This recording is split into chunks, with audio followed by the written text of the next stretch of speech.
कृष्ण कृष्ण हरे हरे हरे राम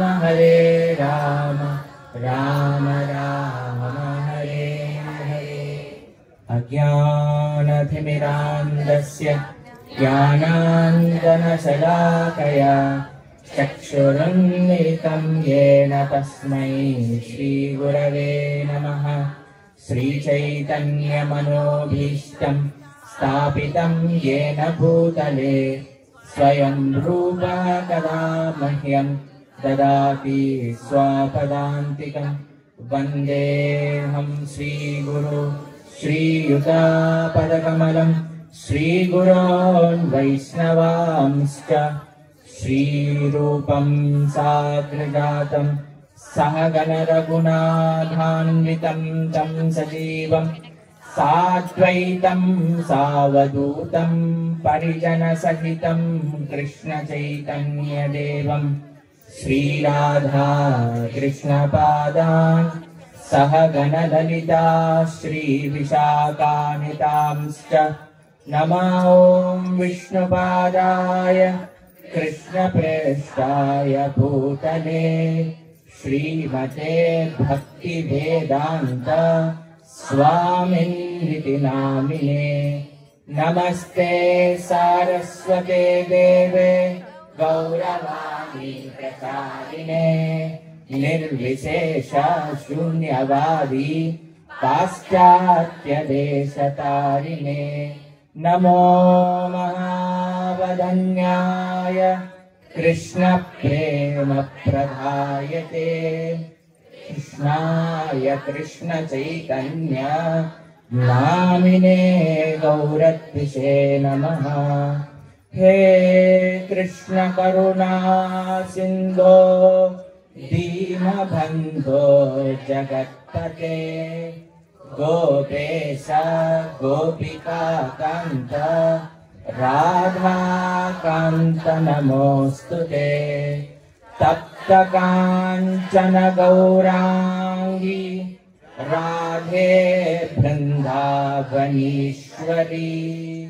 वृषभानुसुते देवी प्रणमामि हरिप्रिये। वाञ्छाकल्पतरुभ्यश्च कृपा सिन्धुभ्य एव च पतितानां पावनेभ्यो वैष्णवेभ्यो नमो नमः। जय श्रीकृष्ण चैतन्य प्रभु नित्यानन्द श्री अद्वैत गदाधर श्रीवासादि गौरभक्तवृन्द। हरे कृष्ण कृष्ण कृष्ण हरे हरे हरे राम राम राम हरे हरे। मूकं करोति वाचालं पङ्गुं लङ्घयते गिरिं यत्कृपातमहं वन्दे श्रीगुरुं दीनदारिणम्। गुरवे गौरचन्द्राय राधिकाय तदालये कृष्णाय कृष्णभक्ताय तद्भक्ताय नमो नमः।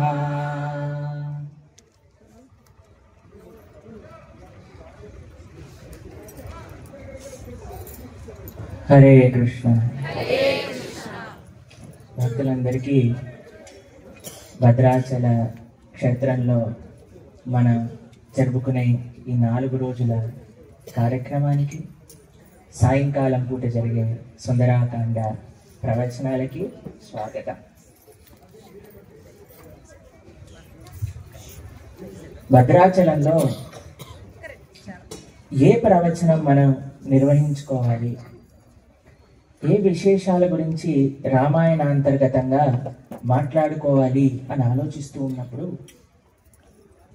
నాకు ఆ సమయంలో సుందరాకాండ గురించి ప్రస్తావన చేయాలి అనే ఒక సంకల్పం కలిగిందన్నమాట.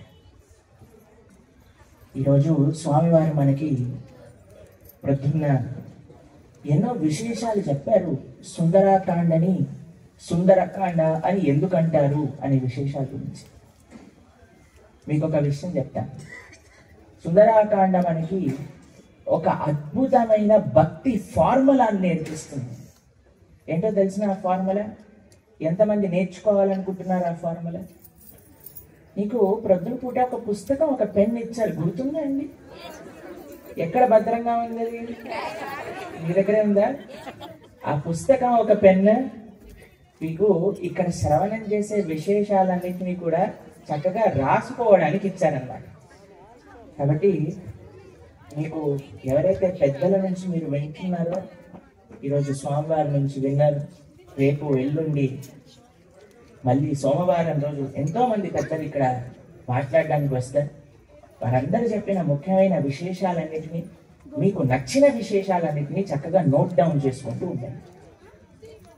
సుందరాకాండ ఒక భక్తి ఫార్ములా నేర్పిస్తుంది. ఒక ఫార్ములా చెప్తాను, 2 ఫార్ములాలు చెప్తాను, 3వ ఫార్ములా చెప్తాను. ఈ మూడిట్లో ఏది బాగుందో మీరు చెప్పండి. ఒకడు ఉన్నాడండి, రావణాసురుడు అని వారి పేరు. ఆయన ఒక ఫార్ములాను ఉపయోగించాడు. ఏంటో తెలుసండి? నాకు రాముడొద్దు, సీతమ్మనే కావాలి అని అన్నాడు. ఏమైందండి రావణాసుడికి?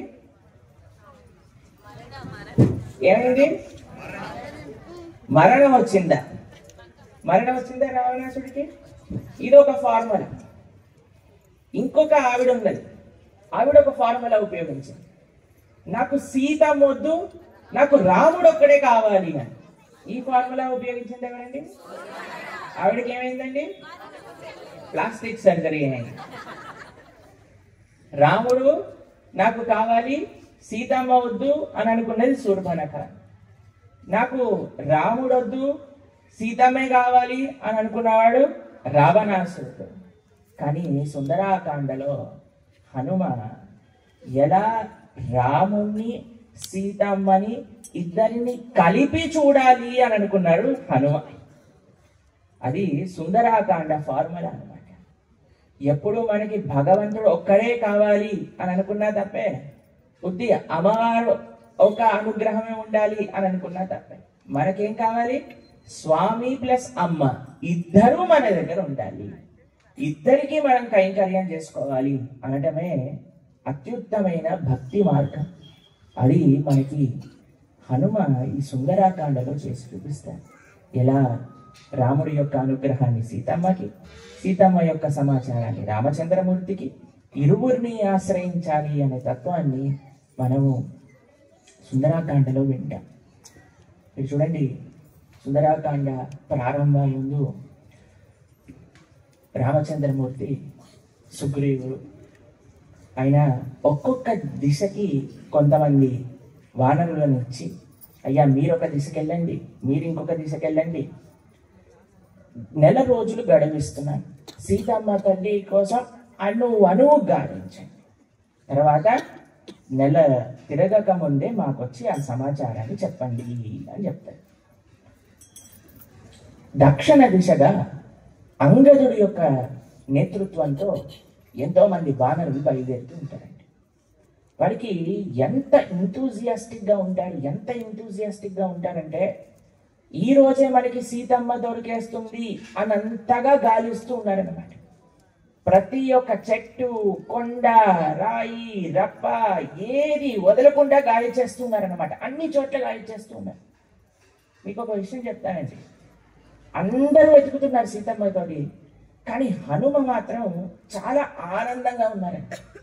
చాలా ఎండ కొడుతుందండి అక్కడ. వానరులందరూ కూడా ఎంతూజియాస్టిక్గా ఉన్నారు, కానీ అందరికీ చాలా ఏమంటారు, విపత్కర పరిస్థితి అని అనిపిస్తుంది, చాలా కష్టము అని అనిపిస్తుంది.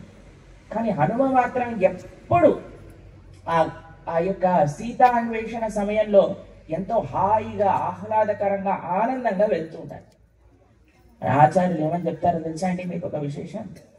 రాముడు అందరూ వానరులకి వెళ్ళే ముందు అందరినీ ఆశీర్వదిస్తూ పంపుతూ ఉండేవారు. కానీ హనుమ ఎప్పుడైతే శ్రీరామచంద్రమూర్తి ఆశీర్వాదాన్ని ఇచ్చే సమయంలో ఒక్కసారి కళ్ళు మూసుకొని ఆశీర్వాదాన్ని మొత్తం గుండె లోపల నింపుకొని దాన్ని అనుభవించి ప్రారంభం చేశారట. ఆ అనుభవం ఏదైతే ఉందో ఆయన యొక్క ప్రయాణం మొత్తం కూడా రాముడు తనపైనే చేయబెట్టున్నారు అనే ఆ స్మరణ వస్తూ ఉన్నదట. అందుకోసం హనుమ ఎక్కడ ఉన్నా సరే ఆ ఆనందాన్ని పొందగలుగుతుంది. చూడండి, మన జీవితంలో కూడా ప్రతినిత్యము ఇంతమంది వందల వేలాది మంది భక్తుల యొక్క సాంగత్యం మనకి లభించదండి. ప్రతినిత్యము కూడా ఇటువంటి అద్భుతమైన దివ్య క్షేత్రంలో నివసించే అదృష్టం మనకి లభించదండి. ప్రతి నిమిషము కూడా మనకి ఇంత చక్కటి ఉత్సవములు చేసుకునే ఒక అవకాశం మనకి లభించదండి. ఎప్పుడైతే మనకి ఆశీర్వాదపూర్వకంగా ఇవి లభిస్తాయో వాటిని మనం మనసారా ధరించాలి. మన మనసు ఎంతగా మన మనసులో వాటిని అనుభూతి పొందాలి అనంటే, ఎప్పుడైతే ఇవి లభించవో అప్పుడు కూడా మనం ఈ యొక్క స్మృతులతో ఆనందంగా మనం భక్తిలో ముందుకెళ్ళడానికి ప్రయత్నం చేయాలి. అది హనుమ మనకి నేర్పిస్తున్నారు. ఇది రాముడి యొక్క అనుగ్రహమే అండి. మనకి ఇంత చక్కగా ఇంతమంది వందలాది మంది భక్తుల యొక్క సాంగత్యంలో మనం శ్రీరాముడి గురించి వినగలుగుతున్నాము, రామనామం మనం చెప్పగలుగుతున్నాము, రాముడి యొక్క కైంకర్యం సేవ మనం చేసుకోగలుగుతున్నాం. ఈరోజు మధ్యాహ్నం పూట ప్రసాదం అయిపోయాక మేము కొద్దిసేపు తర్వాత ఇక్కడ నడుస్తూ ఉన్నాం అనమాట ఈ ప్రాంగణంలో. అయితే భక్తులందరూ కూడా అక్కడ కూర్చొని మన మాతాజీస్ అందరూ మాలలు కుడుతూ ఉన్నారు. కొంతమంది చీపుర్లు తీసుకొని ఊడుస్తూ ఉన్నారనమాట మీరు కూర్చున్న ప్రాంగణం మొత్తం కూడా. మేము అడిగాం, అయ్యా పడుకోరా, మీరు నిద్ర రావట్లేదా? ఏం పర్వాలేదండి, సేవ ఉంది కదా చేస్తాం మేము అని అక్కడే కూర్చొని సేవ చేస్తూ ఉన్నారనమాట. ఎంత అదృష్టం చూడండి, ఎంత వైభోగం చూడండి. సేవ కోసమే రావాలి అన్నవాళ్ళు అలా మాట నిలుపుకొని సేవ కోసమే ఇక్కడికి వచ్చి ఆ సేవ చేస్తున్నారు. మీ అందరికీ ఆ రాముడి యొక్క అనుగ్రహం పూర్తిగా ఉండాలి అని ఆ సేవనే మీకు ఆశీర్వదిస్తుంది. ఇంకా సపరేట్గా ఆశీర్వాదాలు అవసరం లేదండి. మనం చేసుకున్న కైంకర్యమే మనల్ని ఆశీర్వదిస్తుంది. మనం చేసుకున్న సేవ, మనం తీసుకుంటున్న ఈ భగవద్భక్తుల యొక్క సాంగత్యం, మనము పాల్గొంటున్న ప్రతి ఒక్క ఉత్సవం, ఇవే ఆ రాముడి యొక్క అనుగ్రహాన్ని మన వైపు ఛానలైజ్ చేస్తూ ఉంటుంది. సరే, ఎదుగుతూ ఉన్నారు చాలా ప్రదేశాల్లో. అక్కడికి వెళ్తున్నారు, కిందికి వెళ్తున్నారు, పైకి వెళ్తున్నారు, గుట్టెక్కుతున్నారు, గుట్ట దిగుతున్నారు, అరణ్యంలోకి వెళ్తున్నారు. చాలా బాధే ఉన్నది. కొన్ని రోజుల తర్వాత వారికి ఉండే ఆ ఎంతూజియాజం, అరే ఇంకా సీతమ్మ కనిపించట్లేదండి, ఇంకా సీతమ్మ కనిపించట్లేదండి, ఇంకా సీతమ్మ కనిపించట్లేదండి. ఈ యొక్క దక్షిణ దిశగా వెళ్ళే వానర సైన్యానికి ఉండే నాయకుడు ఎవరని చెప్పామండి మేము? అంగదుడు. రామాయణంలో అంగదుడు మనస్సుని సూచిస్తాడు. దేన్ని సూచిస్తాడండి? మనస్సు, బుద్ధిని సూచిస్తాడనమాట. హనుమ దేనిని సూచిస్తాడో తెలుసా అండి? విశ్వాసాన్ని సూచిస్తాడు. ముందుగా మనం భక్తి ప్రారంభం చేసేటప్పుడు మన బుద్ధిని ఉపయోగిస్తామండి. ఏ విధంగా బుద్ధిని ఉపయోగిస్తామండి? మనం ప్రవచనం విన్నప్పుడు అవును కదండి, కరెక్టే కదండి, దేవుడు ఉన్నట్టే కదండి, ఇది ఇలా అవుతే, అవును కదండి ఇలా అవుతుందంటే ఇదే కర్మ సిద్ధాంతం ఉన్నట్టే కదండి, సరే అండి ఇలా ప్రభుజీ చెప్పారంటే ఇలా అవుతున్నట్టే కదండి, ఓహో శాస్త్రంలో ఇలా ఉంది. బుద్ధితో మనం ప్రతి ఒక్కటి కూడా క్యాలిక్యులేట్ చేసుకొని ఇది కరెక్టేనా, ఇది కరెక్టేనా, ఇది చెయ్యాలా, అది చెయ్యాలా అని మనము బుద్ధితో ఆలోచన చేస్తాం భక్తిలో ముందుకెళ్ళడానికి. కానీ కొన్ని రోజులు మనం బుద్ధి ఉపయోగించి ఆలోచించి చేసిన భక్తి ఎన్నో రోజులు మనల్ని ముందుకు తీసుకెళ్ళదండి. వాటి వెనకాల విశ్వాసం మనతో కూడా రావాలన్నమాట. ఎక్కడైతే బుద్ధి పని చేయదో అక్కడ విశ్వాసం పనిచేస్తుంది. ఒక కథ చెప్తాను, మీకు ఇంతకుముందు చెప్పే ఉన్నట్టున్నాను ఈ విషయాన్ని, మళ్ళీ ప్రస్తావన చేస్తాను. ఒకసారి ఒక పెద్ద ఫ్లైట్లో చాలా టర్బులెన్స్ వస్తూ ఉంటుంది అనమాట. ఫ్లైట్లో వెళ్ళిన వారికి ఆ టర్బులెన్స్ వచ్చిందనుకోండి చాలా కంగారు వస్తూ ఉంటుంది. అక్కడ కెప్టెన్ చెప్తారు, now there is going to be turbulence, so please put on your seat belts అనగానే సీట్ బెల్ట్స్ పెట్టుకున్నా పర్వాలేదు, కొద్దిగా అంటే పర్వాలేదు. మొత్తం ఫ్లైట్ అంతా ఊగిపోతూ ఉందనుకోండి, కృష్ణ కృష్ణ కృష్ణ కృష్ణ అనుకుంటాను. ఇటీవల మేము ఒక ప్రదేశానికి వెళ్తున్నప్పుడు ఇక్కడ చాలా టర్బులెన్స్ ఉందండి, జాగ్రత్త అన్నారు. మేము అనుకున్నా సరే చిన్నపిల్ల టర్బులెన్స్ ఏమో అని. ఫ్లైట్ మొత్తం ఊగిపోయింది అనమాట. అప్పుడు ఆ కెప్టెన్ చెప్తున్నారు, ఎంత గాలులు ఉన్నాయి అని అంటే, మేము వెళ్ళే ప్రదేశానికి కాకుండా విపరీత దిశలో కానీ మీరు వెళ్తే ఆ సగం సమయంలోనే మిమ్మల్ని మీ డెస్టినేషన్కి తీసుకెళ్ళగలుగుతాం, అంత గాలులు వస్తున్నాయి అని చెప్పారనమాట. సరే మేము జపమాల పట్టుకొని జపం చేసుకుంటున్నాం, కృష్ణారామ స్మరణ చేసుకునే అవకాశం వచ్చింది, భగవంతుడు అనుగ్రహిస్తే గోవింద అని అనుకున్నాం. కానీ ఎప్పుడు వస్తుందండి మనకి ఆ స్మరణ చేసుకునే అవకాశం? ఎప్పుడైతే టెన్షన్లో ఉంటామో అప్పుడు చాలా వస్తుందండి. అప్పుడు మనకి బుద్ధి ఏం పనిచేయదు, విశ్వాసం పెట్టుకోవాలి భగవంతుడి ముందు. స్వామి నువ్వు రక్షిస్తా అన్నావు, నువ్వు రక్షిస్తావు, నువ్వు ఏం చేసినా మనకి రక్షణే. అయితే ఈ టర్బులెన్స్ అవుతుంది, అందరూ చాలా కంగారు పడిపోతున్నారు, అక్కడ ఉన్న వాళ్ళందరూ కింద మీద పడిపోతున్నారు. కానీ ఒక చిన్న పాప మాత్రం నవ్వుతూ కూర్చుంది, ఏమనట్లేదు. పక్కన ఉండే వాళ్ళు స్తోత్రాలు పడిస్తున్నారు, ఇది చేస్తున్నారు, అది చేస్తున్నారు, అయ్యో ఏడుస్తున్నారు, బాధపడుతున్నారు. కానీ ఈ పాప మాత్రం ఏం చేయట్లేదండి, అలానే ఆనందంగా నవ్వుతూ చూస్తున్నది. అయ్యా అడిగారు పక్కనున్న ఆవిడ, అమ్మాయి ఇంత పెద్దవాళ్ళందరూ కూడా ఇంత కంగారు పడిపోతున్నారు, మరి మీరేంటమ్మా ఇంత హ్యాపీగా కూర్చున్నావు అని అంటే, ఏం లేదండి ఈ ఫ్లైట్ నడిపేవారు మా నాన్నగారే, కాబట్టి నేను ఈ ఫ్లైట్లో ఉండగా ఆయన ఈ ఫ్లైట్ని ఏమి అవ్వనివ్వడు, ఆ పూర్తి విశ్వాసం నమ్మకం నాకుంది, కాబట్టి నేనేం కంగారు పడట్లేదు అని. ఎందుకండి వాళ్ళ నాన్నగారి పైన ఉండే విశ్వాసం. అలాంటి విశ్వాసం ఎప్పుడైతే మనకి భగవంతుడి పైన ఉంటుందో, స్వామి నన్ను రక్షించి తీరుతాడు, రక్షతి విశ్వాసం, స్వామి నన్ను కాపాడుతాడు అని విశ్వాసం ఎప్పుడైతే ఉంటుందో అండి, అప్పుడు మనకి ఎటువంటి ఆపద భక్తి మార్గంలోకి వచ్చినా సరే అవి ఎంతో కాలం నిలవదు. అంటే అలా అందరూ సైన్యం అంతా వెళ్తూ ఉన్నది. ఒక చీకటి గుహ కనిపించింది అనమాట వాళ్ళకి. కేవ్ అని అంటారు కదండి. ఎంత చీకటి గుహ అని అంటే, చెయ్యి లోపల పెట్టినా సరే కనిపించట్లేదట, చెయ్యి లోపలికి వెళ్ళింది అని. ఇంతవరకు అంత ఎంతూసియాస్టిక్ గా అన్ని చోట్ల ఎత్తికే వాళ్ళందరూ కూడా ఆగిపోయి చూస్తున్నారు, ఈ గుహలోకి వెళ్ళాలా వద్దా. కానీ హనుమ ఏం చేశారో తెలుసా అండి, వీళ్ళందరూ ఆలోచిస్తుండగానే ఆయన లోపలికి వెళ్ళిపోయారు.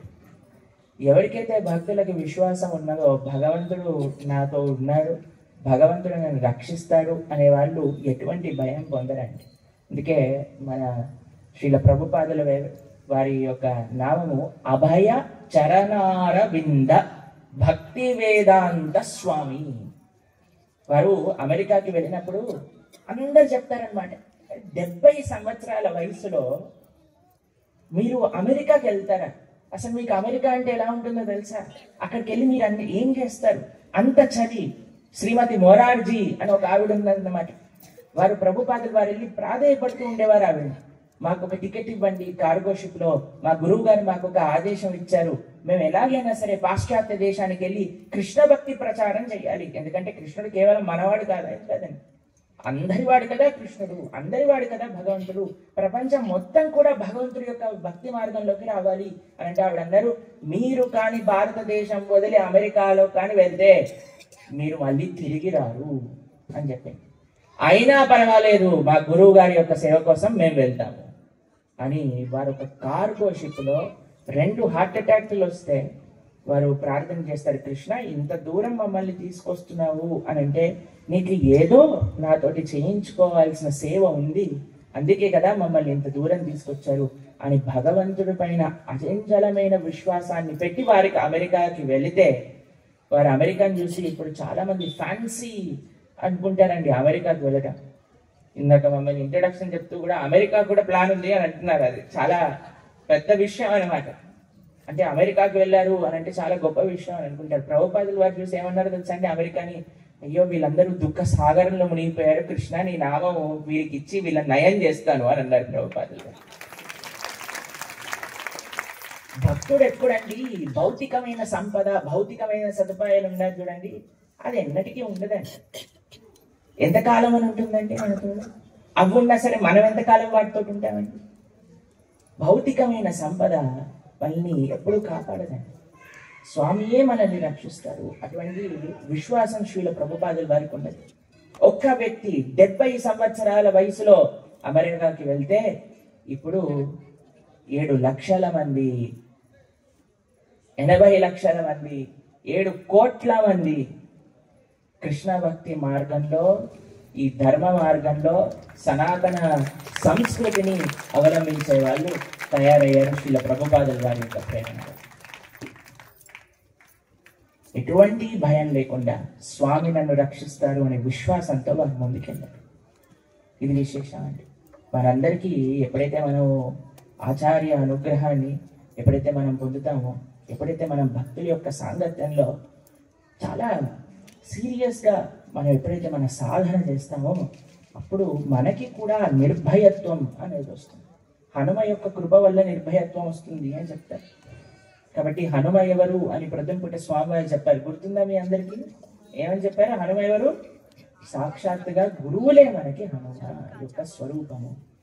కాబట్టి అభయచనారవింద భక్తి వేదాంత స్వామి శ్రీల ప్రభుపాదుల వారికి మనందరం ప్రార్థన చేసుకొని వారి యొక్క అనుగ్రహం చేతే వారు బృందావనం ఎటువంటి క్షేత్రం? మనం భద్రాచలం రాకముందు బృందావనం వెళ్ళాం. ఎంతమంది వచ్చారు మాతో పాటు బృందావనానికి? బృందావనాన్ని యాత్ర అయిపోయాక అందరు మాతో ఏం చెప్పారో తెలుసా అండి? ప్రభుజీ ఇక్కడే ఉండిపోదామండి, చాలా మంది ఉన్నారు. మళ్ళీ వచ్చే సంవత్సరం కూడా బృందావనానికే వచ్చేద్దామండి. ప్రభుజీ బృందావనంలో ఒక చిన్న గది దొరికినా సరే మేము ఇక్కడే సెటిల్ అయిపోతామండి. కానీ శ్రీల ప్రభుపాదుల వారు బృందావనంలోనే ఉంటూ ఉండేవారు. రాధా దామోదర్ మందిరంలోనే ఉంటూ ఉండేవారు. కానీ వారు బృందావనాన్ని వదిలేసి అమెరికాకి వెళ్ళారు ఇంతమందిని బృందావనాన్ని చేర్చడానికి. అది వారి యొక్క త్యాగం, వారి యొక్క తపస్య, వారి యొక్క తపఫలాన్ని మనం ఈరోజు ఇక్కడ కూర్చొని చక్కగా మనం రాముడి గురించి మాట్లాడుకోగలుగుతాం. ఎంతమంది శ్రీల ప్రభుపాదుల వారి యొక్క మార్గం కాకపోతే ఇక్కడికి వచ్చి ఉండే వాళ్ళు కాదు చెప్పండి? ఎంతమంది ఈ శ్రీల ప్రభుపాదుల వారు స్థాపించిన ఇస్కాన్ సంస్థ ద్వారా ఏదో ఒక భక్తుడికి పరిచయం అయ్యి వారి యొక్క మాటలు విని, ప్రవచనాలు విని భక్తి మార్గంలో వచ్చిన వాళ్ళు ఎంతమంది చేయొద్దండి? శ్రీల ప్రభుపాదకి మీ ముందే ఉంది నిదర్శనం. అది మనందరికీ వారి యొక్క అనుగ్రహం. ప్రతి వారిని ఒకసారి స్మరిస్తూ మనం ప్రారంభం చేసుకుందాం. హనుమ అలా ఫాస్ట్గా వెళ్ళిపోయాడు లోపల. ఎంత ఫాస్ట్గా వెళ్ళిపోయారు అని అంటే లోపలికి వెళ్ళి చూసేసరికి ఒక విశాలమైన ప్రదేశం. అక్కడ ఆవిడ తపస్సు చేసుకుంటూ ఉన్నారు. అక్కడ ఎంతో అద్భుతమైన పదార్థాలు ఈ వానరులందరూ కూడా సేవించడానికి అక్కడ ఏర్పాటు చేస్తున్నాయట. ఎన్నో పండ్లున్నాయట, అమృతం దారలుగా పారుతూ ఉన్నదట. ఇక్కడ వీళ్ళందరూ అవి సేవించారు. తర్వాత కొంతసేపటికి ఒక సాగర తీరానికి వారు ఇచ్చేశారనమాట. అక్కడికి వెళ్ళి చూసేసరికి పెద్ద సముద్రం. అయ్యో, ఇంత సముద్రం దగ్గరికి వచ్చేసాము, ఈ సముద్రాన్ని మనం దాటగలుగుతామా? అసలు ఈ సముద్రాన్ని మనం దాటగలుగుతామా? మనకేమో అంత శక్తి లేదా? ఎలా వెళ్ళటం అని ఆలోచిస్తుంది. అందరూ చాలా డిస్కరేజ్ అయిపోయారండి. ఏం చేయాలో అస్సలు అర్థం కాలేదండి. అందరూ అలా నిరుత్సాహంగా కూర్చొని ఉన్నారు. దీనికంటే మనం ఎలానో లంఘించలేము, వెనకాలకి వెళ్తే సుగ్రీవుడు ఎలాగో మనల్ని చంపేస్తాడు, కాబట్టి ఇక్కడే మనల్ని ప్రాణాల్ని వదిలేయటం మేలు అని అనుకున్నాడు. రామాయణంలో అండి 3 ప్రస్తావనలు వస్తాయి. ప్రాణాన్ని వదిలేసుకోవాలి అని అనుకుంటారు. మొట్టమొదటిది ఇక్కడ వానరులు అనుకుంటున్నారు. తర్వాత సుందరకాండలో మనం వింటాం ఇంకా 2 ప్రస్తావనలు. ఈ 3 సంఘటనలో కూడా వాళ్ళని కాపాడింది ఏంటో తెలుసా అండి? ఏం కాపాడింది? రాముడి యొక్క కథ కాపాడింది, రాముడి యొక్క చరిత్ర కాపాడింది. వీళ్ళు అనుకున్నారు, సరే పోవటం మేలు, ఇక్కడే పోదాము, రాముడి యొక్క గుణగలాన్ని కీర్తిస్తూ పోదాము అని రాముడి గురించి చెప్పడం ప్రారంభించారు. రాముడు దశరథ కుమారుడని, రాముడు చక్కగా అయోధ్య నగరంలో ఉండేవారని, ఒకరోజు వారికి పట్టాభిషేకం చేద్దామనుకున్నారని, పట్టాభిషేకం చేసుకుందాం అనే సమయానికి కైకమ్మ ఇచ్చిన వరాలను మళ్ళీ తిరిగి తీసుకోవటం వల్ల వాళ్ళు అరణ్యానికి వెళ్లాల్సి వచ్చిందని, అరణ్యానికి వెళ్ళొస్తే రావణాసురుడు సీతమ్మ తల్లిని ఎత్తుకెళ్ళారు. కానీ అప్పుడు జటాయు అనే ఒకరు వారితో యుద్ధం చేసి సీతమ్మ తల్లిని కాపాడాలనుకున్నాడు అనే సప్పటికి జటాయు అని వినంగానే ఒక పక్షి సంపాతి అని ఉంది. వెంటనే అలర్ట్ అయిపోయింది, అరే ఇది మా బ్రదర్ పేరు కదా, వీళ్ళు ఎందుకు కట్టుకుంటున్నారు, వీళ్ళకి ఎలా తెలుసు అని అడగటం ప్రారంభం చేశారు. అప్పుడు వారు మొత్తం రామకథ అంతా చెప్పటం ప్రారంభం చేశారు. మీకు ఒక విషయం తెలుసా అండి, మనకి ఎప్పుడైనా జీవితంలో ఎటువంటి సందర్భంలోనైనా సరే మనల్ని కాపాడేది రామకథ, భగవంతుడి యొక్క కథ, భగవంతుడి యొక్క నామం. మేము ఒకసారి భాగవతం, భగవద్గీత ఈ రెండు కూడా ఆన్లైన్ మాధ్యమంలో కోవిడ్ సమయంలో చెప్పాను. ఎంతమంది ఆ భాగవతం, భగవద్గీత విన్నారు? సంతోషం. ఆ భాగవతం, భగవద్గీత చెప్పినప్పుడు ఆ భాగవతం ప్రారంభం చేసే ముందు సుమారుగా మాకొక 40 ఫోన్ కాల్ వచ్చాయండి.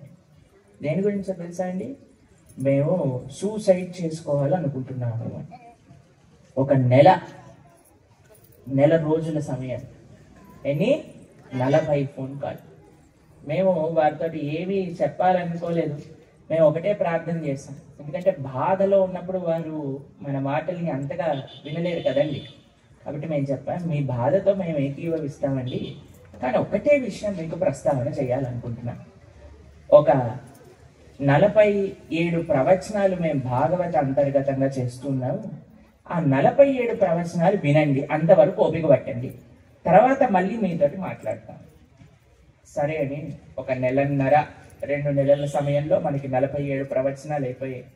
తర్వాత ఈ 40 మంది లిస్టులో ఉన్న వాళ్ళందరికీ ఫోన్ చేసి, చాలా మంది వాళ్ళంతటే వాళ్ళే చేశారు, ఫోన్ చేయని వాళ్ళకి మేమే ఫోన్ చేస్తాం, ఏంటి ఇప్పుడు సంగతి మీది అని అంటే ఏమన్నారు తెలుసా అండి? మేము దేనికోసమైతే చనిపోవాలి అని అనుకుంటున్నావో అది ఎంత తుచ్చమైన కష్టము మా జీవితంలో అనేది మాకు అర్థమైపోయింది, ఇంకా భగవంతుడు మాకు 100 జన్మలు ఇవ్వాలని కోరుకుంటున్నాం ఇప్పుడు అని. ఎందుకంటే 100 జన్మలు ఇస్తే ఏం చేస్తారండి అని అంటే భగవంతుడి యొక్క సేవ చేసుకొని తరిస్తాము. ఈ జన్మలో ఇంత గొప్ప మానుష్య జీవితం పొందినా సరే మనం ఏదైతే ఉపయోగించుకోలేదో అవన్నీ మాకు ఇప్పుడు అర్థమవుతున్నాయి భాగవతం వినటం వల్ల. ఇప్పుడు స్టార్ట్ చేస్తాం, మాకు ఒక 100 జన్మలు ఇవ్వండి భగవంతుడు. ఇది భగవంతుడి యొక్క కథ వినటం వల్ల వచ్చే ఫలితం. వెంటనే ఈ సంపాతి, అయ్యా మాకు ఒక దూరదృష్టి చూసే ఒక శక్తి ఉన్నది, ఆ దూరదృష్టితో నేను చెప్పగలుగుతున్నా, ఆ లంకలో అశోక వాటికలో సీతమ్మ ఉన్నది, మీరు కానీ అక్కడికి వెళ్తే తప్పకుండా సీతమ్మని దర్శించగలుగుతారు అని చెప్పంగానే ఈ సంపాతికి ఒక సంఘటన వల్ల రెక్కలు కాలిపోతాయండి. వెంటనే ఆ రెక్కలు వచ్చేస్తాయన్నమాట సంపాతి. మీరు చూడండి, రాముడి యొక్క సేవ కోసం ఒక మాట కైంకర్యం చేసినా సరే కాలిపోయిన రెక్కలన్నీ వచ్చేసాయి. అదే రామ సేవ చేస్తూ ఉంటే ఎంత గొప్ప ఫలితం వస్తుందో ఒకసారి ఆలోచించండి. రాముడి యొక్క సేవ చేసే వాళ్ళకి మనం తోడ్పడితే ఎంత ఫలితం వస్తుందో ఒకసారి ఆలోచించండి. రాముడి యొక్క కైంకర్యంలోనే నిరంతరము అన్వయించుకునే వాళ్ళతోటే మనం ఉండగలిగితే ఎంత ఫలితం వస్తుందో మనం ఒకసారి ఆలోచించండి. ఇంతమంది భక్తులు ఇక్కడికి వచ్చి ఇన్ని కార్యక్రమాలు పొద్దున్న నుంచి నిన్న ఒక పోలీస్ ఆఫీసర్ మా దగ్గరకు వచ్చారనమాట. వచ్చి నేను రాత్రిపూట మాకు చెప్తున్నారు, మేము మా చుట్టాలు వస్తున్నారండి, మాకు ఒక రూమ్ కావాలి అని అడుగుతూ ఉంటే ఎక్కడ రూములు ఖాళీ లేవు అంటున్నారు. మేము అనుకున్నాం భద్రాచలంలో సడన్ గా ఎందుకు ఇలా రూములన్నీ అయిపోయాయి అని ఆలోచిస్తుంటే తెలిసింది మీ ప్రోగ్రామ్ ఉందట, మీ వాళ్ళు అన్ని రూములు బుక్ చేసేసారట. 3 నెలల నుంచి మన వాళ్ళు ప్రతి చోటకెళ్ళి ఎక్కడ మంచి రూమ్ ఉంది, ఎక్కడ బాగుంది వ్యవస్థ అని అన్ని రూములు బుక్ చేసేసుకొని ఇంత పెద్ద ప్రాంగణ ఇక్కడంతా కూడా మంచి ఏర్పాట్లను మనం తయారు చేసి స్వామివారి యొక్క అద్భుతంగా ప్రొద్దునపూట రాముని చూశానండి ఎంత చక్కగా ఉన్నారు. ఆ రాముడి యొక్క సేవ జరగడానికి అక్కడ యాగశాల నిర్మింపజేసి అక్కడ స్వామి యొక్క సేవా కైంకర్యములన్నీ బాగా జరగాలి అని అక్కడ ఉండే అర్చక బృందాన్ని అంతా కూడా తయారు చేసి చక్కటి ప్రసాదాలు భక్తులకి పెట్టాలి. ప్రసాదం అంటే ఇంతకుముందు మేము గుడికి వెళ్ళినప్పుడు డొప్పలో ఇచ్చేవాళ్ళం అన్నమాట. కానీ మేము ఫస్ట్ టైం ఇస్కాన్ టెంపుల్కి వెళ్ళినప్పుడు, ఇస్కాన్ ప్రోగ్రామ్కి వెళ్ళినప్పుడు ప్రసాదం తీసుకొని రండి అని అంటే మేము ఇలా వెళ్ళాము. ఇలా కాదండి ఇలా చేయండి అన్న. ఇలా చేస్తే డొప్పలు ఎలా పడతాయండి అని. డొప్పలు కాదండి ప్లేట్ ఇస్తాం మీకు అని ప్లేట్ పెట్టాను. ప్లేట్ పెట్టాను, సరేలే ప్లేట్లో కొద్దిగంత ప్రసాదం పెడతారేమో అని నేను లోపలికి వెళ్ళాను. ప్రసాదం ద్వాదశి రోజు అనమాట. ఫస్ట్ టైం మేము వెళ్ళినప్పుడు 18 రకాల ప్రసాదాలు ఆ ప్లేట్లో మాకు పెట్టించారనమాట. అయితే మేము ఇందాక రాముడి యొక్క అదృష్టాన్ని ఇలా ఆస్వాదన చేయాలి అనుకున్నాం కదండి, అలా మేము కూడా ఆస్వాదన చేస్తున్నాం అనమాట. 2 నిమిషాలు వామ్మో ఇంత ప్రసాదమా. మేము అప్పుడు ఇంజనీరింగ్ చదువుతున్నాం. మాకు అప్పుడు భక్తుల యొక్క సాంగత్యం తెలియదు. ఎక్కడ చూసినా సరే సిగరెట్ వాసన వస్తూ ఉండేది.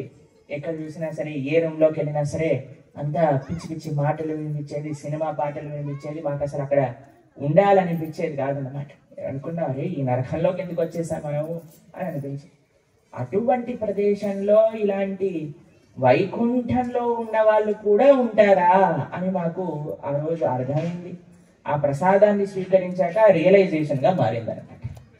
ఎందుకంటే మన భక్తి యొక్క మార్గంలో ఎంత ప్రవచనం ముఖ్యమో అంతే ప్రసాదము ముఖ్యం. మీ అందరికీ ప్రసాదాలు నచ్చుతున్నాయి ఇక్కడ? చేయొచ్చండి, ఎంతమందికి నచ్చిందా? అక్కడ ఇక్కడ ఏవైనా పక్క ఉన్న ప్రసాదాలు దాన్ని కంపెన్సేట్ చేస్తాయి అన్నమాట. కాబట్టి ప్రసాదాలు ముఖ్యం మనందరికి. మా ఆలయంలో ఒకసారి ఒక భక్తుడు ఒక భక్తురాలు వారి యానివర్సరీ సందర్భంగా ఒక డైమండ్ నెక్లెస్ గిఫ్ట్ ఇచ్చారనమాట. అయితే వాళ్ళు అనుకున్నారు సరే గోపీనాథుడికి ఒకసారి ఈ డైమండ్ నెక్లెస్ సమర్పణ చేద్దాము, స్వామి యొక్క అనుగ్రహం లేకుండా ఏమి మనం పుచ్చుకోకూడదు కదా అని తీసుకొచ్చి గోపీనాథుడి యొక్క చరణాలకు ఆ డైమండ్ నెక్లెస్ పెట్టి ఆ డబ్బాని తీసుకెళ్ళి వాళ్ళు డైమండ్ నెక్లెస్తో పాటు ఒక చిన్న ద్రోన్లో ఒక డొప్పలో ప్రసాదం కూడా ఇచ్చారట. సరే అని కొద్దిగా భక్తుల్ని కలిసేసి వద్దాము అని ఈ డొప్ప పైన ఆ డైమండ్ నెక్లెస్ బాక్స్ పెట్టి ఒక ఆసనం కిందికి లోపలికి అనేసి భక్తుల్ని కలవడానికి ఒక అరగంట సేపు వెళ్ళారట. అరగంట అయ్యాక వచ్చి చూసేసరికి ఎక్కడైతే పెట్టారో ఆ ప్రదేశం నుంచి అది మాయమైపోయింది. ఒకటే కంగారు, ఎక్కడికి వెళ్ళింది? ఇక్కడే పెట్టాం కదా, ఇక్కడే పెట్టాం కదా. మాయమైంది డైమండ్ నెక్లెస్ కాదండి, డైమండ్ నెక్లెస్ పైనే ఉంది, కింద ఉండే డొప్పకు మాయమైపోయింది అన్నమాట. ఎందుకంటే భక్తులకి ఏ ఐశ్వర్యము ప్రసాదం కంటే ముఖ్యమైన ఐశ్వర్యం కాదు. కాబట్టి అందరూ చక్కగా ప్రసాదం స్వీకరించాలి. ప్రసాదం స్వీకరించాక కొన్ని సైడ్ ఎఫెక్ట్స్ ఉంటాయండి, తెలిసిన మీకేంటో? ఎందుకు నవ్వుతున్నారు అందరూ? నిద్ర వస్తుందా? ప్రసాదం తీసుకున్నాక కొద్దిసేపు విశ్రమించిన సాయంకాలం పూట సమయానికి కరెక్ట్ గా మనం వచ్చి చేరుకోవాలి కథాశ్రవణం కోసం. అంటే ఇక్కడ వీళ్ళందరూ అలా రామాయణాన్ని చెప్తూ ఉంటే ఎప్పుడైతే ఆ సంపాటి చూసిందో ఒక మాట సహాయం రామచంద్రమూర్తికి చేసిన అసలు మనం ఎప్పుడైనా అండి భక్తులకి మనం ఎలా సహాయం చేయాలి అని ఆలోచిస్తూ ఉండాలి. ఏ సేవ మనం చేయగలుగుతాం, అసలు మన దగ్గర ఏమున్నది ఇవ్వడానికి. దాని తర్వాత అడుగుతారండి జాంబవంతుడు. ముందు మనం వింటాం, అయ్యా ఎవరు ఎంత దూరం వెళ్ళగలుగుతారు, ఎవరు ఎంత దూరం వెళ్ళగలుగుతారు, ఎవరు ఎంత దూరం వెళ్ళగలుగుతారు అని అంటే అందరూ మేము ఇంత దూరం వెళ్ళగలుగుతామండి, మేము ఇంత దూరం వెళ్ళగలుగుతామండి. ఒకరు మేము వెళ్ళగలుగుతాం కానీ తిరిగి రాలేమండి, మేము సగం. ఏంటా ప్రశ్న? నువ్వు ఎంత దూరం వెళ్ళగలుగుతావు? అసలు ఆ ప్రశ్న హనుమకి నచ్చదు. ఎందుకంటే నచ్చలేదు?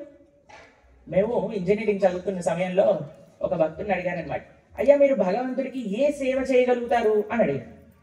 వాళ్ళకి ఆ ప్రశ్న నచ్చలేదు అన్నారు. మేము అడిగాం, ఎందుకండి మీకు ఆ ప్రశ్న నచ్చలేదు అని అంటే, మనం ఎవరు భగవంతుడికి సేవ చేయడానికి? మన గురువుల యొక్క ఆశీర్వచనం కానీ మనతో ఉంటే ఏ సేవైనా చేయగలుగుతాం మనము అని వారు అన్నారు. అలా మనం ఎంత దూరమే వెళ్ళటం ఏంటండి? స్వామి యొక్క అనుగ్రహం ఉంటే ఆయన ఏది చేయాలనుకుంటే అది చేయిస్తాడు కదా. ఎందుకంటే హనుమ ఆ రాముడి యొక్క కృప మనసులో పెట్టుకొని కదండి వెళ్తూ ఉన్నది. కాబట్టి ఆ యొక్క స్పెషల్ ఇన్వైట్ అతిథి దేవో భవ, కానీ జాగ్రత్తగా వాటిని పక్కకు పంపించాలి కదా, మర్యాదగా ప్రేమతో ఆదరిస్తూ. హనుమకి నచ్చలేదండి ఆ ప్రశ్న. మనం ఏంటండి చెప్పేది? నేనెంత దూరం ఎరుగుతామండి? ఆ రాముడి యొక్క కృప కానీ మనతో ఉంటే, అంతే కదండి. మనం అంటాం గురువు గారి యొక్క కృప, భగవంతుడి యొక్క కృప, మూకం కరోతి వాచాలం పంగుం లాంగాయతే గిరిం యత్ కృపాతమహం వందే శ్రీ గురుం దీనతారి. మనకి శరణాగతి ఈ విధంగా ఉండాలి. నేనేం చేయగలుగుతాను అనే విషయం ప్రస్తావనలోకి రాదండి. ఎంత మనము కృపని ఆర్జించగలము, భాగవతోత్తముల యొక్క భక్తుల యొక్క కృప నాకు ఎంత నేను పొందగలిగితే అంత నేను స్వామి వారి యొక్క సేవ ముందుకి తీసుకెళ్ళగలను అనే ఒక సంకల్పం మన లోపల ఉంది. అందుకే ఈ ప్రపంచంలో ఒక విషయం అందరూ చెప్తూ ఉంటారండి, ప్రపంచం మొత్తం ఫ్యాసినేట్ అయిపోతుంది. ఈ విషయం గురించి ఒక క్లాస్లో మేము ప్రస్తావన చేశాం. 3 అక్షరాల పదం గురించి. ఏంటో తెలుసా అండి? ఐ లవ్ యూ అని అంటూ ఉంటాం. ఈ ప్రపంచం మొత్తం అందరికీ ఇలా చెప్తే చాలా ప్రేమ పంచుకున్నట్టుగా అందరూ అనుకుంటారు. కానీ మనం భగవంతుడికి ఐ లవ్ యూ చెప్పామండి. భగవంతుడికి మనం ఒక 5 అక్షరాల పదాన్ని నివేదన చేస్తాం. How can I serve you? నేను మీకు ఎలా సేవ చేసుకోగలను? రేపొద్దున మనకి 5 గంటలకి మంగళారతి ప్రారంభం అవుతుంది. ఇక్కడ స్వామివారి యొక్క సేవ ఇక్కడ, రాధాకృష్ణులు ఇక్కడ రేపొద్దున ఇక్కడ మీకు దర్శనం ఇవ్వబోతున్నారు. రాధాకృష్ణ దర్శనంతో మనం ఇక్కడ ప్రార్థన చేసిన, యాగశాలలో ఉండే సుందరమైన సీతారామచంద్ర స్వామికి ప్రార్థన చేసిన, రేపు మనం ఆలయంలోకి వెళ్ళి దర్శనం చేసుకున్న, మనం అడగాల్సిన ఒకటే ఒక విషయం ఏంటి అని అంటే, నేను మీకు ఎలా సేవ చేసుకోగలను? How can I serve you? ఇదే ఒక భక్తుడికి ఉండాల్సిన. అందరు ఇంత అంత ఇంత అంత అని చెప్పారు, కానీ హనుమ మాత్రం ఏం మాట్లాడలేదు. జాంబవంతుడు కూడా అన్నాడు. ఏమన్నాడు తెలుసా అండి? అయ్యా, మేము త్రివిక్రమాయుడిగా స్వామి అవతరించినప్పుడు ఆయనకి ఎన్నో వాళ్ళు ప్రదక్షిణ చేశాం. కొంతమంది ఉంటారండి ఏం చేయరు, కానీ మేము ఇంత చేసాం ఆ రోజులలో, అంత చేసాం ఆ రోజులలో అని చెప్తూ ఉంటారు. విన్నారా? మీకు ఎవరికైనా అనుభవం ఉందా? మీరే అలా చెప్పారా? చాలా సంతోషం. కొన్నిసార్లు చెప్తూ ఉంటామండి మనం, ఇంత చేసాము, అంత చేసాము, ఇది చేసాము, అది చేసాము. కానీ కొంత సమయం తర్వాత మనం ఆశీర్వదించడం కూడా చాలా పెద్ద సేవనే. You become relevant by becoming irrelevant అని అంటారు. కొద్దిసేపటి తర్వాత మనం కేవలం ఆశీర్వదించాలన్నమాట. అదే వయసుకి పెద్దతనాన్ని ఇస్తూ ఉంటే, మనం ఎంత వృద్ధులం అయిపోతూ ఉంటే అండి మన భౌతికంగా అంత వేరే వాళ్ళ యొక్క విషయములలో మనము జోక్యం చేసుకోకుండా ఉండాలి. ఏమి చేసినా సరే ఆశీర్వాద్ బాబా అని అనుకుంటారు చూడండి, అలా అయిపోవాలి. ఎంత మనం ఇలా ఉన్నాం అనుకోండి అంత సుఖంగా ఉంటాం. ఎంత మనం వాళ్ళు ఏం చేస్తున్నారు, వీళ్ళు ఏం చేస్తున్నారు, వీళ్ళు ఎందుకు అలా చేయలేదు, వాళ్ళు ఎందుకు అలా చేయలేదు అని చూస్తున్నారు అనుకోండి, అంత బాధపడతాం. దీని ఎక్స్పీరియన్స్ మనకి ఇంట్లో ఉంటుందండి అందరికీ. అందుకే లోపల అందరు నవ్వుకుంటూ ఉండే, ఇలా చేసేవాళ్ళు మా ఇంట్లో కూడా ఉన్నారు, మాకు కూడా తెలుసు. కానీ ఇలా అనుకుంటున్నప్పుడు మనం అలా అవ్వకూడదు అనే విషయాన్ని మనం ఎప్పుడు గమనిస్తూ ఉండాలి. ఎప్పుడైనా సరే ఈ విషయం మనం గుర్తుపెట్టుకోవాలి. హనుమ కూడా అండి, ఇప్పుడు ఇంత పెద్ద రాముడి యొక్క కైంకర్యం చేసిన హనుమ కూడా మహాభారతంలో మీరు చూసారనుకోండి, అర్జునుడి పైన జెండా పైన ఇలా కూర్చున్నారు. ఏం మాట్లాడలేదు, ఏమి ఆయన ప్రతాపం చూపించలేదు. అర్జునుడిని ఆశీర్వదించారు అంతే పైనుంచి, నువ్వు చేయి తండ్రి, నేను ఇక్కడ ఉన్నాను, నా ఆశీర్వచనాలు ఎప్పుడు మీతోటి ఉన్నాయి. ఇది హనుమ యొక్క గొప్పతనం. అంటే ఆయన చేసే సమయంలో ఆయన రామసేవ పూర్తిగా చేశారు, ఆయన చెయ్యని సమయంలో పూర్తి అనుగ్రహాన్ని అర్జునుడికి ఇచ్చారు. ఆయన అలా కూర్చున్నారు. ఇది పెద్దరికాన్ని నిలబెట్టుకోవటము. ఇది హనుమ దగ్గర నుంచి మనం నేర్చుకోవచ్చు. సరే, హనుమ యొక్క గొప్పతనాన్ని గుర్తు చేశారు జాంబవంతుడు. అయ్యా, నువ్వు ఇలాంటి వాడివి, నీకింత బలం ఉంది, నీకింత పరాక్రమం ఉంది, నువ్వు ఇది చేయగలుగుతావు. హనుమకు ఒక వరం ఉంది, మీ అందరూ వినే ఉంటారు కదండి. ఏంటి ఆ వరం? ఎప్పుడైతే ఆయన శక్తి గుర్తు తెస్తారో అప్పుడే ఆయనకి ఆ యొక్క శక్తిని ఆయన అనుభవించగలుగుతారు అని ఒక వరం ఉన్నది. కానీ ఇదే సుగ్రీవుడు చేస్తుంటే ఎప్పుడో యూజ్ అయ్యేవాడు కదండి. కానీ ఎందుకు చేయలేదంటారు? ఎందుకు ఫలించలేదంటారు? రామ కార్యంలోనే అది ఉపయోగించాలి. మన యొక్క శక్తి సంపన్నులు ఊరికే నేను ఇంత గొప్పవాడిని, నేను ఇంత చదువుకున్నవాడిని, నాకింది, నేను ఇన్ని డిగ్రీలు చేశాను, నాకింత హోదా ఉంది, మేము ఇంత పెద్దవాళ్ళము అని చెప్పుకొని ఊరికే ఉండటం వల్ల ఏం లాభం లేదండి. మనం చదువుకుండే ఆస్తి ఇవన్నీ కూడా భగవంతుడి యొక్క సేవలో నిమగ్నమై ఉన్నారా, అప్పుడు మనం చెప్పుకోవాలన్నమాట. నాకింత ఉంది, ఇంత నేను రాముడి యొక్క సేవలో వినియోగించాను. మాకింత తెలుసండి, అది రాముడి యొక్క సేవలో నేను ప్రస్తావన చేస్తున్నాను. మాకింత జ్ఞానం ఉందండి, దాన్ని రాముడి యొక్క సేవలో వినియోగిస్తున్నాను. మాకింత పలుకబడి ఉందండి, దాన్ని రాముడి యొక్క సేవలో వినియోగిస్తున్నాం. ఎప్పుడైతే మనం రాముడి యొక్క కైంకర్యం చేయగలుగుతామో అప్పుడే మన శక్తి సంపాదనని ఉపయోగించాలి, లేకపోతే అవసరం లేదు. అందుకే సుగ్రీవుడు ప్రస్తావన చేసినా ఏం చెల్లేదు కాదండి, ఎందుకంటే అది రామ కైంకర్యం కాదు. ఎప్పుడైతే రామ కైంకర్యం విషయం ప్రస్తావన వచ్చిందో అప్పుడు హనుమ తన శక్తి సంపాదనని గుర్తుపెట్టుకుంది. అలా ఒకసారి ఆ యొక్క భావనతో ఆయన ఎప్పుడైతే ఒక పెద్ద స్వరూపాన్ని ధరించి మహేంద్రగిరి పైన నించుంటే వానరులందరికీ ఎలా కనిపించారట అంటే మహేంద్రగిరి పైన ఒక మేరు పర్వతం ఉన్నట్టుగా అనిపించిందట. ఎంత ఆనందపడ్డారట అక్కడ ఉండే వానరులందరూ కూడా.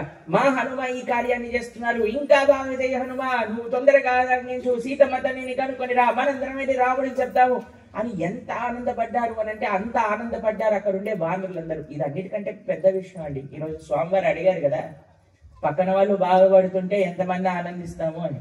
ఇప్పుడు మీరందరూ ఏమన్నారండి? ఏం మాట్లాడలేదు, కొద్దిగా ఆలోచన చేశారు. కరెక్ట్ విషయం అది. మనం ఎప్పుడు చెప్పుకుంటూ ఉంటాం, భక్తి మార్గంలో మనం ముందుకెళ్తున్నామా లేదా అని మనకి ఎప్పుడు తెలుస్తుంది అని అంటే పక్కన ఉన్న వారి భక్తులు చేసే సేవని, కైంకర్యాన్ని మనం అప్రిషియేట్ చేస్తున్నామా. మనకి చిన్నప్పటి నుంచి అలవాటు ఏంటండి, మన ఇంట్లో కరెంట్ పోయింది అనుకోండి, వెంటనే అడుగుతాం పక్కింట్లో కరెంట్ ఉందా అని అడుగుతాం. పక్కింట్లో వాడు కరెంట్ లేదన్నా అనుకో, అమ్మయ్య వాళ్ళ ఇంట్లో ఉందమ్మా అని, వాళ్ళ ఇంట్లో ఎలా ఉంది, మా ఇంట్లో ఎలా లేదు. పోతే అందరికీ పోవాలి, కానీ ఒకళ్ళకి పోయి ఒకళ్ళకి పోకూడదు. కాబట్టి మనకి పక్కని వారు బాగున్నారు, మేము బాగాలేదు, అందరం బాగాలేదు అని అంటే ఓకే, కొద్ది గొప్ప పర్వాలేదులే అడ్జస్ట్ అవుదామంటే. కానీ వేరే వాడు బాగుండి మనం బాగున్నాం అనుకోండి, చాలా కష్టం. ఒకసారి ఒక ఆయన ఒక ప్రదేశానికి వెళ్ళారట. అక్కడ పీతలు తెలుసండి, క్రాబ్స్ అంటారు చూడండి, పీతలు. అయితే అన్ని పీతల పైన ఇలా మూతలు పెట్టి ఉన్నాయట. అయితే వీళ్ళు అన్నారట, అయ్యా అన్ని డబ్బాల పైన మూతలు పెట్టారు, కానీ ఇది ఒక్కటెందుకు అలా వదిలేశారు అని అంటే, ఏం లేదండి, ఇది జపాన్ నుంచి వచ్చింది, ఇది చైనా నుంచి వచ్చింది, ఇది ఆఫ్రికా నుంచి వచ్చింది, వీటన్నిటికీ మూతలు అవసరం మూతలు పెట్టాము, కానీ ఈ భారతదేశం నుంచి వచ్చిన పీతలకి మూతలు అవసరం లేదు అన్నారు. ఏమైంది, ఎందుకు అవసరం లేదు అని అంటే, ఈ భారతదేశంలో వచ్చిన పీతలు ఒకళ్ళు పైకి ఎక్కుతూ ఉంటే మిగతా వాళ్ళందరూ పట్టుకొని దానికి కిందికి లాగేస్తారండి, కాబట్టి ఏం కంగారు లేదు, ఏది బయటికి రాలేదు అని చెప్పారు. అలా మనం ఒకళ్ళు ముందుకు వెళ్తూ ఉంటే వాటిని చూసి అప్రిషియేట్ చేయటం అనేది మనకి చాలా ముఖ్యం అండి మన జీవితంలో. పక్కన వారు ఎదుగుతున్నారు అని అంటే ఆనందించడం అనేది అన్నిటికంటే ముఖ్యం అండి. ఈరోజు అన్నారు కదా, ఒకరు ముందుకు వెళ్తున్నారు, ఒకరికి వైభోగం వస్తుంది అని అంటే ఎన్ని తప్పుడు రీజన్స్ అయినా మనం ఆపాదించి ఇది నిజం కాదు అని ఒక భ్రమలో మనం బ్రతకడానికి సిద్ధమవుతాం. కానీ అయ్యా వీరికి భగవత్ కృప ఉంది అని అనుకోని మన మనసుకి మనం చెప్పే అవకాశం లేనే లేదు. అటువంటి ప్రస్తావన మనసు తేనేది. ఎన్నటికి మనకి ఆ ప్రస్తావన వస్తుందో అప్పుడు అదే నా హృదయం శుద్ధీకరణ జరుగుతుంది అని మనకి తెలుసుకోవచ్చు. ఒక వ్యక్తి మంచిగా ధార్మికమైన సేవ చేస్తూ ఉంటే ఇంకొకరికి అస్సలు పడేది కాదనమాట. ఎలాగైనా వీడి ధార్మికమైన సేవ ఆపాలి అని అనుకుంటూ ఉండేవాడు. అయితే ఈ ధార్మికంగా ఉండేవాడు, సేవ చేసుకునేవాడి కట ఒక నమ్మకం ఉండేట. కొద్దిగా ఏమంటారు వాటిని, శకునాల్ని నమ్ముతారు. అయితే ఈయన ఒక పుస్తకంలో ఒక శకునాన్ని చూశాడట. ఎవరైనా ముక్కు తెగిన వ్యక్తిని చూస్తే ముందుకు వెళ్ళకూడదు అని అన్నాడు.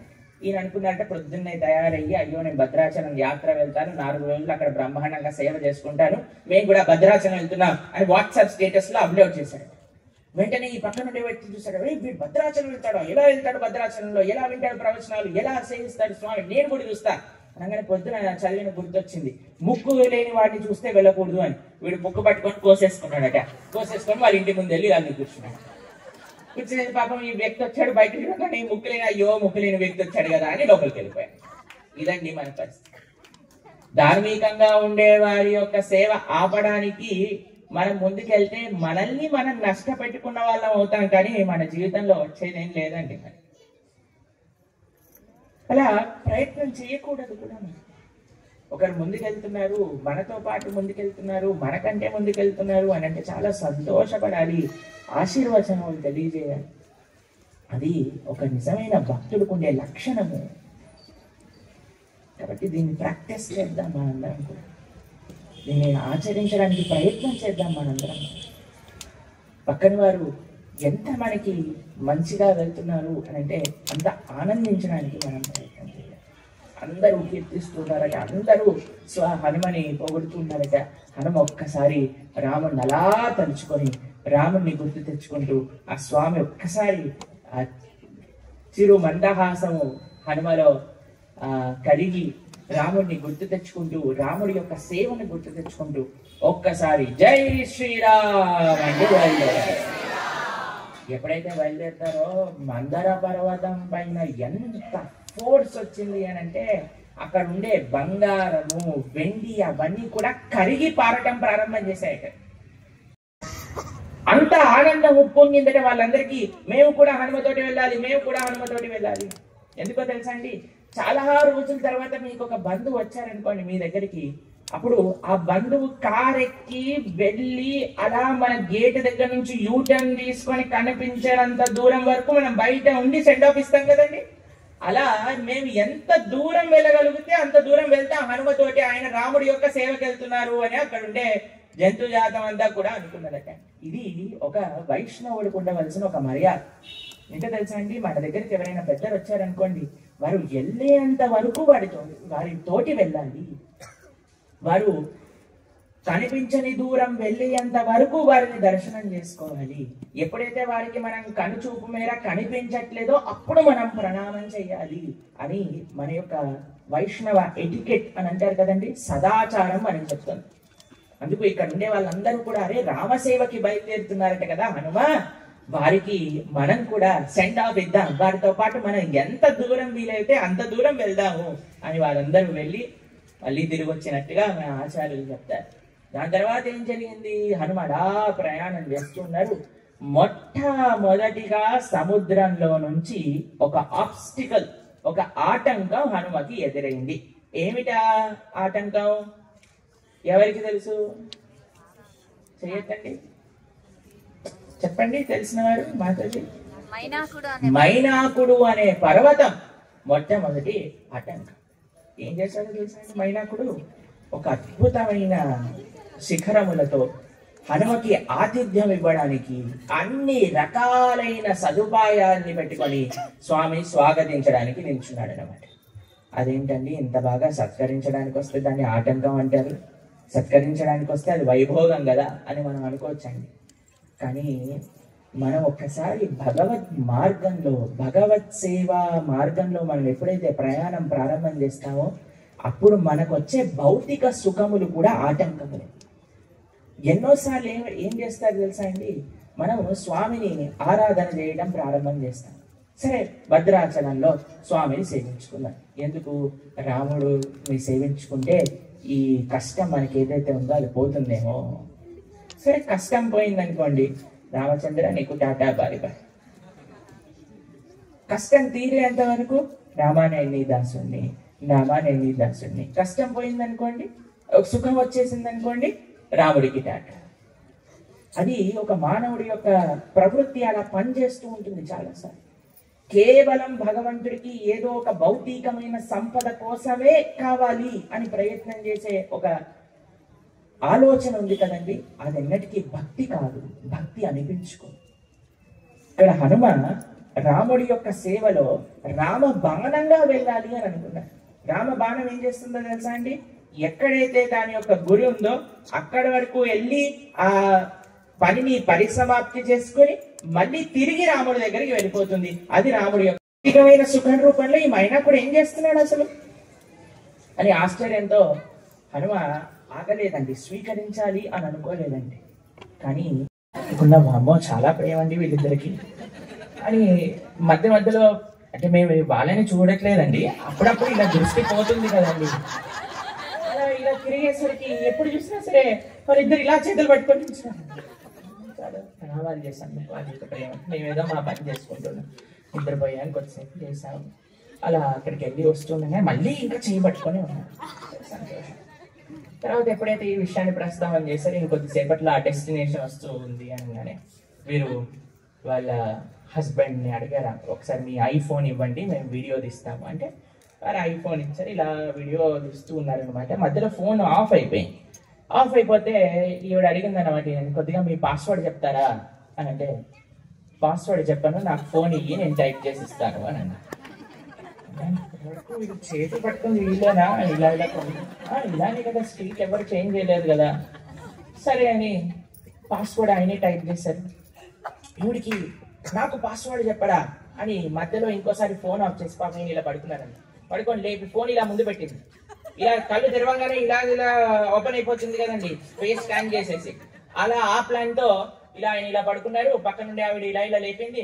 ఆయన ఇలా చూసి వెంటనే ఫోన్ చేయగానే కళ్ళు చూసుకున్నారు. ఏం కావాలి నీకు, ఏం కావాలి నీకు అంటే పాస్వర్డ్ కావాలంటే నాకు ఇచ్చేసాయి ఫోన్, నాకు ఇచ్చేసాయి ఫోన్ మళ్ళీ తీసుకొని ఇలా. దాని తర్వాత కొద్దిసేపు అయిన తర్వాత ఎయిర్ హోస్టెస్ ఉంటారు కదా, ఆవిడ రెస్పెక్ట్ఫుల్ గా వచ్చి మీకేమైనా కావాలా అన్న. మరి మాకేం వద్దండి. ఏదన్నా ఫ్రూట్స్ కావాలి, మాకేం వద్దండి. వాటర్ కావాలా, మాకేం వద్దండి. తర్వాత పక్కన ఉండే వాళ్ళకి మీకేమైనా కావాలా అంటే నాకు మసాలా ఛాయ్ కావాలి అని చెప్పాను. సరే బాగానే ఉంది. మీరు అనుకుంటారు ప్రభుజీ ఏంటి మీరు వాళ్ళ గురించి మాకెందుకు చెప్తున్నారు, వినండి పూర్తిగా, తర్వాత అర్థమవుతుంది. పక్కన ఉండే ఆవిడ అన్నది నాకు నూడిల్స్ కావాలి అన్నది. సరే సంతోషం, నూడిల్స్ తినండి, మసాలా ఛాయ్ తాగండి, నాకేం. ఆయన ఏం చేశారు తెలుసా అండి, ఆయన జేబులోంచి క్రెడిట్ కార్డ్ తీసుకొని ఆయన ఛాయ్కి ఆయన డబ్బులు కట్టుకున్నారు, ఆవిడ నూడిల్స్ కి ఆవిడ డబ్బులు కట్టుకున్నారు. మేము అనుకున్నాము ఇది ఎక్కడ ప్రేమ బాబు, వచ్చినప్పటి నుంచి చేయి పట్టుకొని పక్కనే కూర్చున్నారు.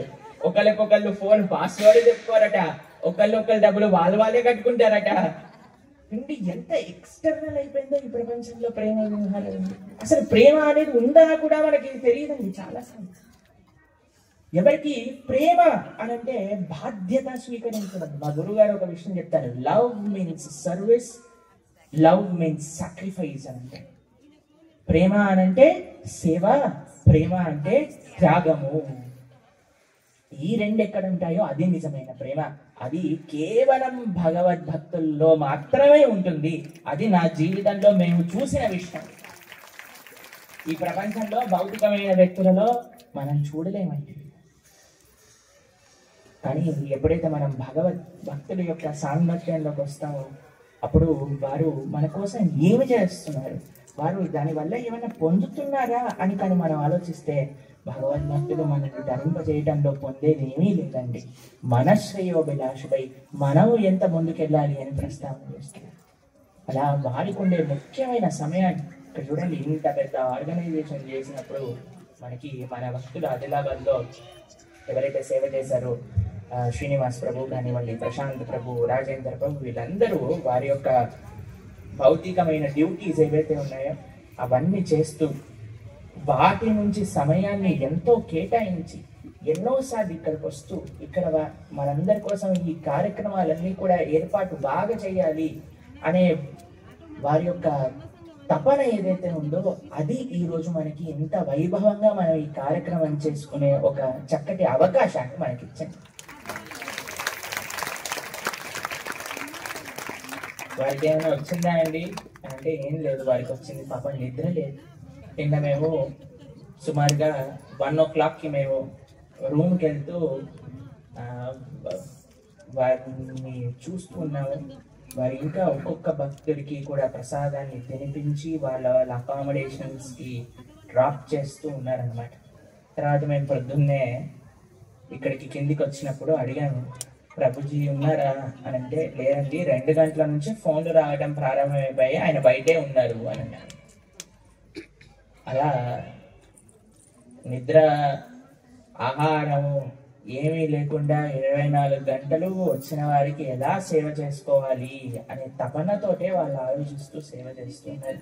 ఇంత నిస్వార్థ భావం ఎక్కడ ఉంటుందండి భక్తుల్లో కాబట్టి ప్రతి ఒక్క దగ్గర కూడా మన లోపల నుంచి ఏదో ఒకటి ఆశించి చూసే ఒక స్వభావము ఈ లోకంలో ఉండే జనాలకు ఉంటుంది. అది భగవంతుడి దగ్గర లేదు, భగవద్భక్తుల దగ్గర కూడా లేదు. ఎక్కడైతే మనం భగవద్భక్తుల యొక్క సంగతిగా ఉంటామో అక్కడ మనం తగ్గవలసినది. మనం ఎప్పుడు కూడా దాసులమే. మనకి ఇంకా ఏ ప్రాతిపదిక ఉండదండి. మనం ఎవరిని, ఏ వర్ణంలో వాళ్ళను, మనం ఏం చదువుకున్నాము, మనం ఏమి సంపాదన చేసుకున్నాము, ఏవి మనకి భగవంతుడు చూడనండి. మనం ఎంత భగవద్భక్తుల యొక్క దాసులుగా ఉంటామో అదే స్వామి చూస్తాం. ఆ కాన్షియస్నెస్, ఆ మనసులో ఆ స్వభావాన్ని మనం పెంచుకోవడానికి ప్రయత్నించాలి. హనుమ సురస దగ్గర తగ్గి ఆవిడ్ని మెప్పించి ఆవిడ యొక్క అనుగ్రహాన్ని పాత్రుడై ముందుకి నడిచారు. మూడవ ఒక ఏమంటారు, ఒక ఆబ్స్టికల్ హనుమకి వచ్చింది. ఆవిడ పేరేంటండి? హిక.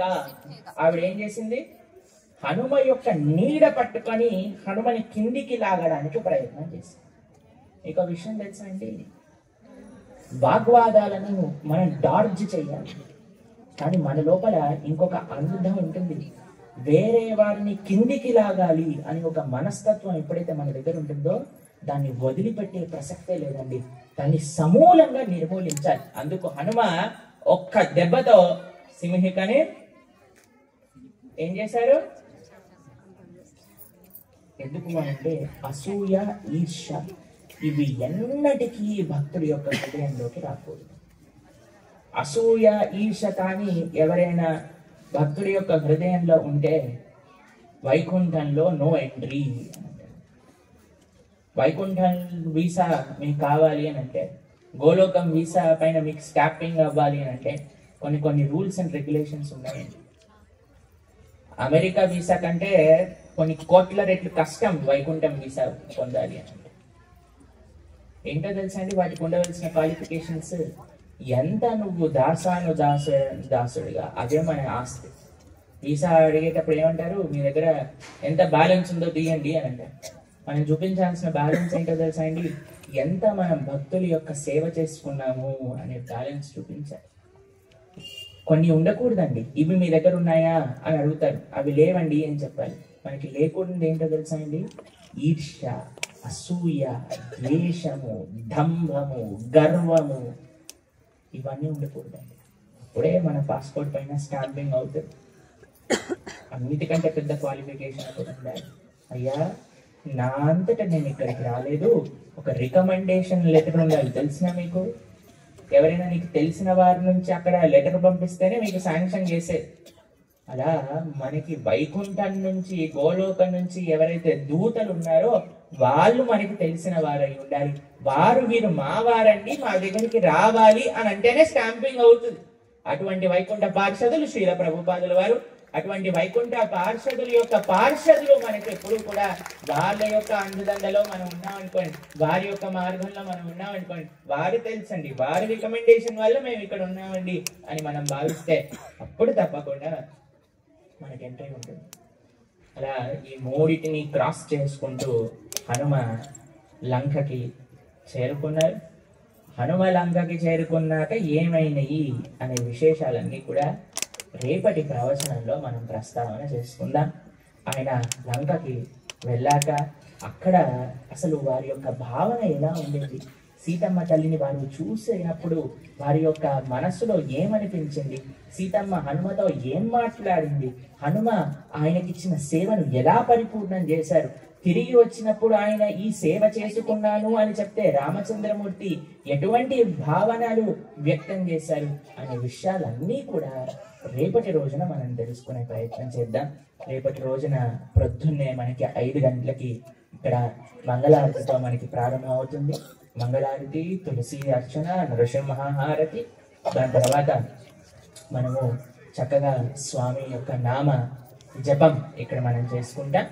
జపం చేసుకున్నాక సుమారుగా 7 గంటల ప్రాంతంలో శ్రీల ప్రభుపాదుల వారికి గురు పూజ చేసుకొని మనం ఇక్కడ నుంచి బయలుదేరి గోదావరి నది తీరానికి మనం చేరుకొని అక్కడ గోదావరి నదికి మనం ఆరాధన సమర్పణ చేసుకొని మనందరం కూడా స్నానాలు అక్కడ పూర్తి చేసుకొని మళ్ళీ మనం కొత్త నూతన శుభ్రమైన వస్త్రములు ధరించి ఇక్కడికి మనం 10 గంటల కల్లా చేరుకుంటే మనకి రేపు ప్రొద్దున ఇక్కడ రామచంద్రమూర్తి, అక్కడ మన మూర్తులు ఇక్కడ ఎవరైతే వేయించేసి ఉన్నారో వారికి అష్టోత్తర శత కలశాభిషేకం మనం ఇక్కడ చేసుకుంటాం అన్నమాట. 108 కలశములు ఇక్కడ స్థాపన చేసి స్వామివారికి చక్కటి అభిషేకాన్ని మనం ఇక్కడ ఈ ప్రాంగణంలోని ఈ స్టేజ్ పైన మనం దర్శిస్తాం. అది అయిపోయాక మళ్ళీ మనం పూర్ణాహుతిని సేవించుకుంటాం. ఈరోజు ప్రొద్దున మనకి పూర్ణాహుతి లోపల జరిగే కార్యక్రమాలు కనిపించలేదు అని పాపం చాలా మంది భక్తులు బాధపడ్డారు. అందుకోసం మీకోసం అక్కడ స్క్రీన్ ఏర్పాటు చేసేసారనమాట. కాబట్టి రేపు ఎటువంటి ప్రాబ్లం లేకుండా మీకు చక్కగా అక్కడ లోపల జరిగే కార్యక్రమాలన్నీ కూడా మీకు కనిపిస్తూ ఉంటాయి. అలానే రేపు గో పూజ కూడా మనం చేసుకునే ప్రయత్నం చేద్దాం. రేపు సాయంకాలం పూట మీ అందరి కోసం ఒక చక్కటి నాటకాన్ని మన భక్తులందరూ కూడా ఎంతో కష్టపడి తయారు చేశారు. వారు ఇక్కడ నాటక ప్రస్తావన ఇక్కడ చేస్తారు. దాని తర్వాత మనం చక్కగా ఒక సాంస్కృతిక కార్యక్రమం మనం చేసుకొని దాని తర్వాత స్వామి యొక్క ప్రవచనం సుందరాకాండ మనం ముందుకు తీసుకెళ్లి హనుమలంకలో ఏం చూశారు, ఎలా తిరిగి వచ్చారనే విశేషాలన్నీ కూడా మనం చూసుకునే ప్రయత్నం చేద్దాం. సీతారామచంద్ర భగవానికి పవన సుత హనుమానికి జగద్గురు శ్రీల ప్రభుపాదకి అనంత కోటి వైష్ణవ భక్త బృందకి. హరే కృష్ణ. మనం ఇప్పుడు ఒక 10 నిమిషాలు ఎవరికైనా ప్రశ్నలు ఉంటే ఈ రోజు ప్రవచనానికి సంబంధించింది వారు అడగచ్చు. తర్వాత మనందరం శ్రీ చైతన్య మహాప్రభు యొక్క సిద్ధాంతంలో 3 విషయాలు చాలా ప్రధానమండి. ఒకటి భగవన్నామ సంకీర్తన, రెండేంటి స్వామివారి సేవగా నృత్యం చేయటము స్వామి యొక్క ఆనందం కోసము, మూడవది భగవత్ ప్రసాదం. ఇక్కడ మనం భగవంతుడి యొక్క సేవ చేసుకున్నాం, స్వామి యొక్క వైభవాన్ని విని తర్వాత మనం చక్కగా సంకీర్తనలో పాల్గొందాం. దాని తర్వాత మనం ప్రసాదానికి వెళ్దాం. ఎవరికైనా ఏమైనా ప్రశ్నలు ఉంటే చెయ్యొద్దండి, మీకు మైక్ వస్తుంది మీ దగ్గర. ప్రశ్నలు ఏమైనా ఉంటే చేతెక్కితే మైక్ పంపిస్తాం. హరే కృష్ణ. పెట్టారు అక్కడ ఉందట ప్రశ్న. హరే కృష్ణ ప్రభుజీ ప్రణామ్. మీరు అసూయ ద్వేషాన్ని మనం లేకుండా చేసుకోవాలని చెప్పారు. సో మన లైఫ్లో ప్రాక్టికల్గా ఎలాంటి స్టెప్స్ తీసుకుంటే కనుక ఈ అసూయ ద్వేషాన్ని ఓవర్కమ్ అవ్వచ్చు? ఎంత మనము నేనింత నాకు తెలిసిన వాడిని అని అనుకుంటే అంత వేరే వాడిని చూస్తే మనకు అసూయ ద్వేషం వస్తూ ఉంటుంది. అయ్యా నాకు ఏదున్నా సరే అది భగవంతుడి యొక్క కృప వల్ల వచ్చింది, నేను ఎవరిని ఒకళ్ళని చూసి అసూయ పొందడానికి అనే ఒక వినయ స్వభావం ఎప్పుడైతే మనకు కలుగుతుందో అండి, అప్పుడు ఎప్పుడు కూడా మనం అసూయ పొందలేమండి. మనము ఏంటో మనకి తెలుసు, మనం ఏంటో భగవంతుడికి తెలుసు, అంతే కదండి. దాన్ని మనము గొప్పవారిని అని అసలు మనం చెప్పుకోవాల్సిన ప్రసక్తి ఎప్పుడు మన దగ్గర రాదండి. ఎలా మానసికమైన స్థితిలో మనం ఉన్నాము అనే విషయాలు తెలిసినప్పుడు భగవంతుడా మీ భక్తులు నేను ఎంత చక్కగా అనుగ్రహిస్తూ ముందుకు తీసుకెళ్తున్నా, వారిని చూసి మేము ఆనందించాలి, నాకు కూడా ఆ అనుగ్రహాన్ని ఇవ్వు అని మనం ప్రార్థన చేయగలుగుతాం. కానీ ఒకళ్ళని చూసి మనం ఎప్పుడు ఈర్ష అసూయ ద్వేషం పొందలేము. కాబట్టి ఎంత మనము మన స్వరూపాన్ని ఎంత మనం తెలుసుకుంటే, మనం దాసుల యొక్క దాసులు మనము అని తెలుసుకుంటే మిగతా వారు పొందే ఒక ఆనందాన్ని మన ఆనందాన్ని కూడా జత చేసి మనం అంత భగవత్ కృపను పొందగలుగుతాం.